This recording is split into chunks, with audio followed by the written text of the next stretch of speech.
Well, I don't know much about clothes, but my hair looks fierce.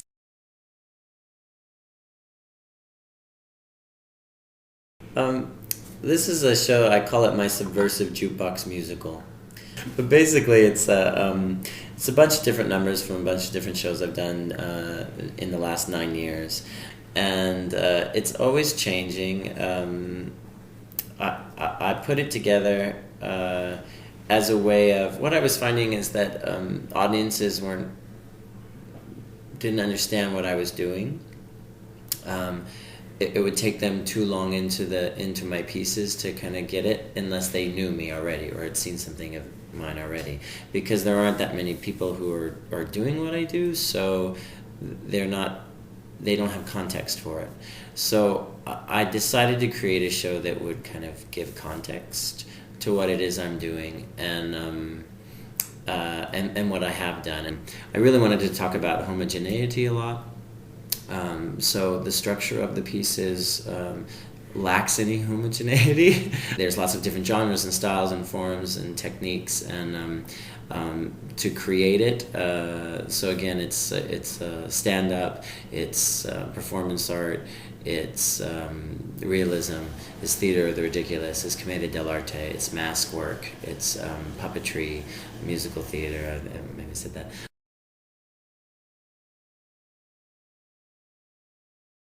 I started off as an actor, and then I started writing plays, and then from there I started making this work, and it was both a combination of my artistic goals and my business goals, because from a business angle, I was writing plays and I was auditioning, and people weren't casting me in the kind of things that I wanted to play. So I thought, okay, well, I have to write them myself then.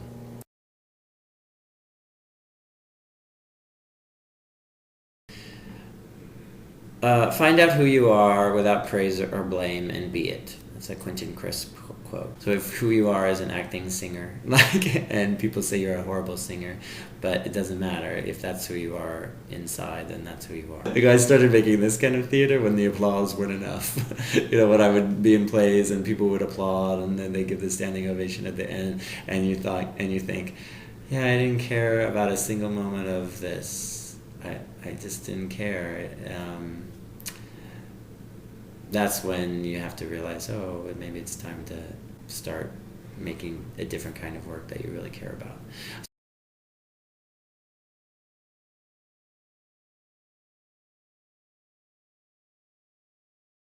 Well, shock to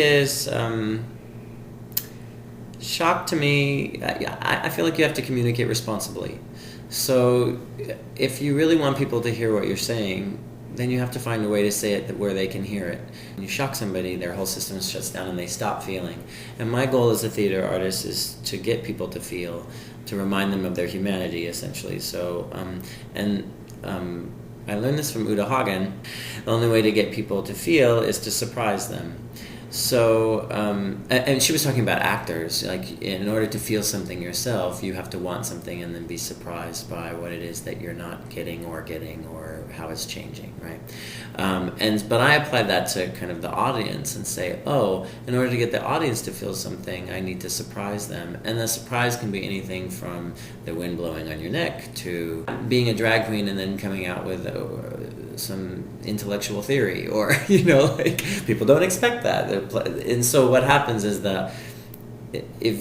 when I create my plays, what I try to do is I squish them with as much surprise as I possibly can, because if I want the audience to feel, then that's what I have to do. And as a result, you see the audience are constantly with you. They're constantly trying to figure out what it is that you're doing. And then suddenly they feel something, and then they're back trying to figure it out, because it's always changing. And the great playwrights and performers all understand that. You can go see Who's Afraid of Virginia Woolf 500 times. The surprise isn't that they don't have a kid. You've seen it already. You know that surprise. The surprise is in the way that they, even in their repetition, talk to each other again. And how they insult each other, and how dysfunctional they're willing to be, and how aggressive and how much they want something, and that's a surprising. And the language that is used is surprising, even if you already know it. There's always something new. Every time I see a Shakespeare play, I don't understand at least 50% of what's said on stage, but thank God, because then I can go back the next time and hear something new and read it and discover something else and go back. And I don't want to write a play where people get it all the first time. You know?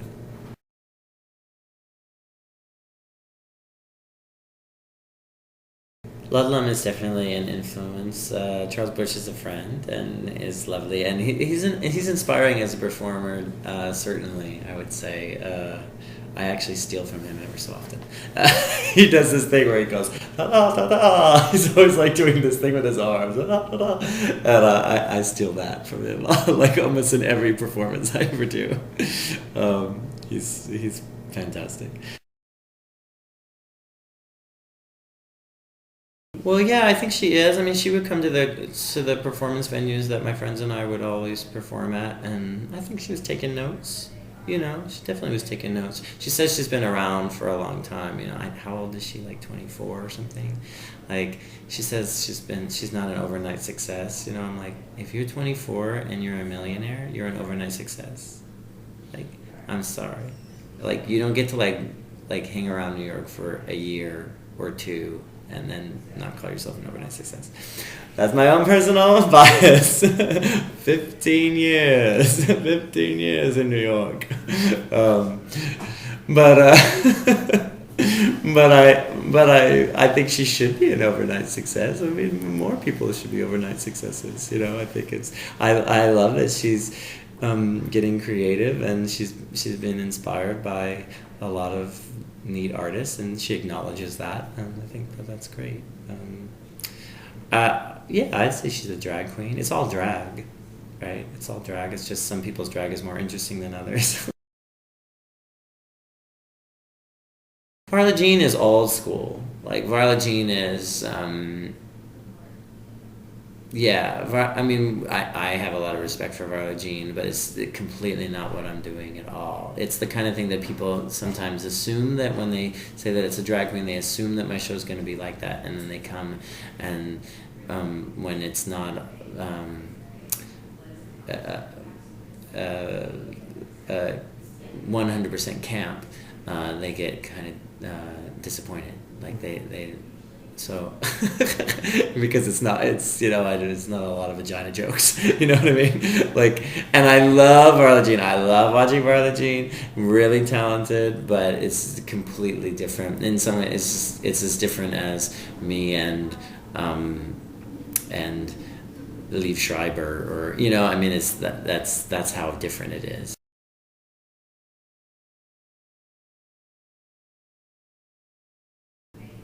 I like all drag, honestly, but the kind of drag that I do, I don't see that much of out there. But there are all these young kids they're doing very clean drag, but it's really creative and really interesting. But it's more about the aesthetic for them than anything else. So I don't see them. They're not real theater artists. They're club kids, which is fantastic. But they're not bringing too much of the traditions that I'm interested in, and like the Greeks and even theater, the ridiculous. I mean, even that up to that point, or Commedia dell'arte, or they're not really, or even Tennessee Williams, who I think has been stolen by realism. Elia Kazan decided to direct Streetcar Named Desire in a very realistic way, and then everybody's done it that way ever since, except for Eva von Hove. So who did an incredible production of it, and so it's been stolen from us. It's like the most imaginative, creative piece of theater, and it's been taken.